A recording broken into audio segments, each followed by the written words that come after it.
It is easily one of the most critically acclaimed video games of all time. In fact, according to the Guinness Book of World Records, it is, averaging a 9.2 overall from those other places that feel it necessary to give games a number review. But for me, just as a die-hard comic book fan who has devoted most of his life to worshipping this fictional character and who still holds a grudge against his mother for throwing away his Batcave when he was 4, this was a godsend. I am vengeance. I am the knight. I am Ray Carcillo. And today we're taking a look at Batman Arkham Asylum for the PS3.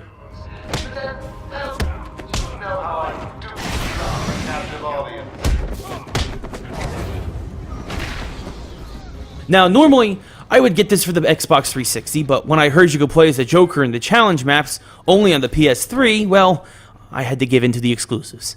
Taking inspiration from several key Batman story arcs that revolve around Arkham Asylum and Batman's 70-year comic book history, longtime Batman the Animated Series and Detective Comics writer Paul Dini put a truly original spin on a more obscure plotline. Down, but not for long. Got to get closer. Folks, I can't stress enough that this is a true fan service to every fan of Batman there is. The graphics are absolutely stunning, and the character designs were done by the Wildstorm branch of DC to give it an extra gritty look and comic book feel, and are some of the best depictions of these characters ever. From little details like Batman growing stubble over the days he'll be trapped in the asylum, to his costume being ripped and shredded as he takes on everyone from Killer Croc to Poison Ivy, the look and atmosphere of this game is second to none. On top of this, my generation's clear #1 choice for Batman, Kevin Conroy, came on to do the voice of the Dark Knight once more. And the only thing that's better than Conroy's Batman is to have Mark Hamill come on to do the Joker in the way that only he could. Too much fun. I even have you here to keep a smile on my face. Not for long. Throw in Arlene Sorkin as Harley Quinn, and a crop of other classic voice actors, and the peripherals for this game are unbelievable.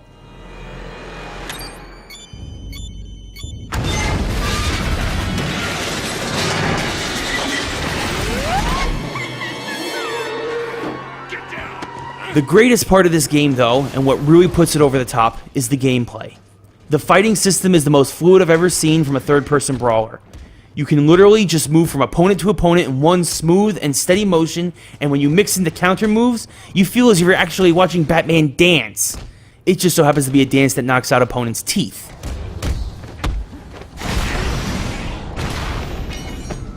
Then when you add in the stealth elements of this game and have Batman grapple from gargoyle to gargoyle and take out foes from the shadows, and then watch the thugs' cohorts cower in fear, well, it not only varies the gameplay, but it makes you feel like you're really Batman.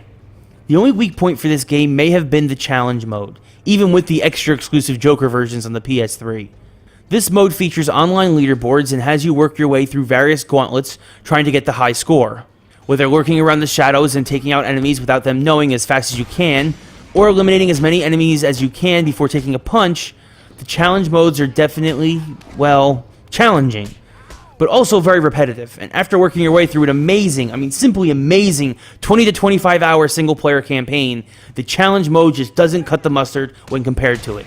Plus, if you really want to get a feel for how the Joker fights, check out DCU vs Mortal Kombat. Just trust me on it.